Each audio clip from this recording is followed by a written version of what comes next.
Monsieur Verrier, est-ce que vous allez faire de FO le premier syndicat de Oui, France? sûrement. Comment ça se fait qu'il est passé deuxième?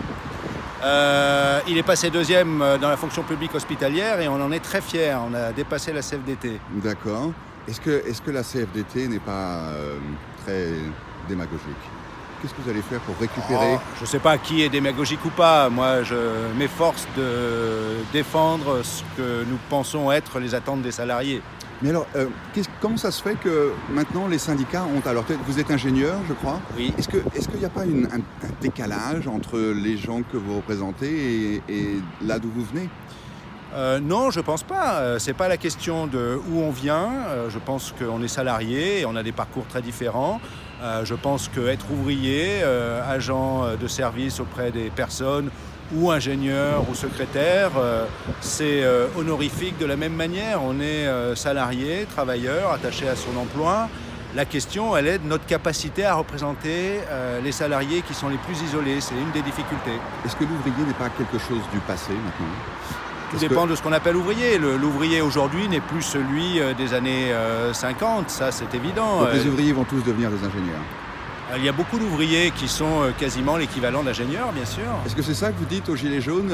Retourner travailler, passer des diplômes Non. Faites partie des CSP+? Non, je pense que c'est à la société de reconsidérer tous les emplois, et notamment aujourd'hui les emplois de service à la personne qui sont essentiels parce qu'on confie nos jeunes enfants, très jeunes enfants, nos parents, nos grands-parents à des personnes qui en ont la charge, et ces métiers-là sont insuffisamment considérés, qualifiés et rémunérés. Comment est-ce que vous voyez les Gilets jaunes? C'est quoi? C'est de la compétition pour vous? Comment ça se fait qu'il n'y a pas de convergence? Est-ce que c'est parce qu'eux ne le veulent pas, ou est-ce que c'est parce que vous avez un peu raté le créneau ou... Non, je pense que le mouvement des Gilets jaunes a exprimé un sentiment plus large que simplement une question de salaire, je vais dire. Un sentiment d'être les oubliés, abandonnés, notamment... C'est pas là où les syndicats ont raté le tournant, de ne pas voir qu'il y avait plus que simplement des revendications salariales vis-à-vis des travailleurs? Je pense qu'il y a un problème pour les syndicats, comme il y a un problème pour le politique, au sens noble du terme. Les partis politiques sont eux-mêmes déconnectés d'une grosse partie de la population. Les syndicats le sont beaucoup moins. Vous savez, Force ouvrière, c'est de l'ordre de 20 à 25 000 implantations, entre les 17 à 18 000 implantations dans le secteur privé et les implantations dans le service public. Nous avons des syndicats dans pratiquement toutes les communes de France. Les syndicats en France ont toujours fait un peu de politique. Par exemple, ils ont toujours détesté quand des représentants syndicaux avaient en même temps une carte du Front National.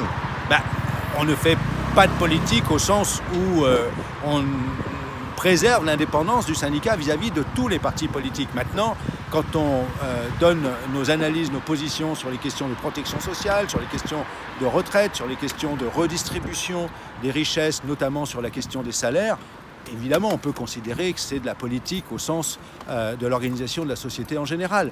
Mais on reste sur le terrain syndical, sur le terrain de la représentation des salariés qui sont nos membres, qui votent pour nos listes et leurs intérêts d'une manière plus générale. RIC régional, RIC national, vous pensez que ça les...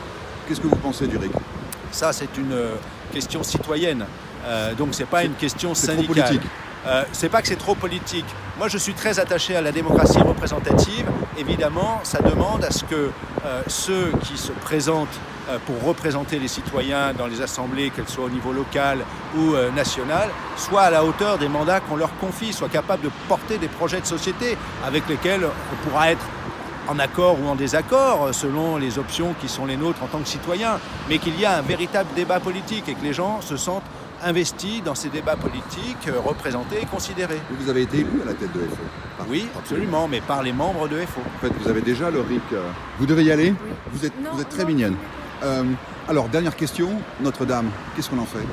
On va la reconstruire. On fait un toit moderne. Qu'est-ce qu'il nous fait le président? Écoutez, moi je pense qu'il y a beaucoup d'options possibles. On a fait une très belle pyramide au milieu du lot, à charge pour les citoyens et les architectes de faire des belles propositions. Qui c'est qui a mis le feu? J'en sais rien, c'est malheureusement un accident. Non, Quasimodo et Esmeralda pleurent aujourd'hui. Au revoir, je suis obligé d'y aller. Merci bien.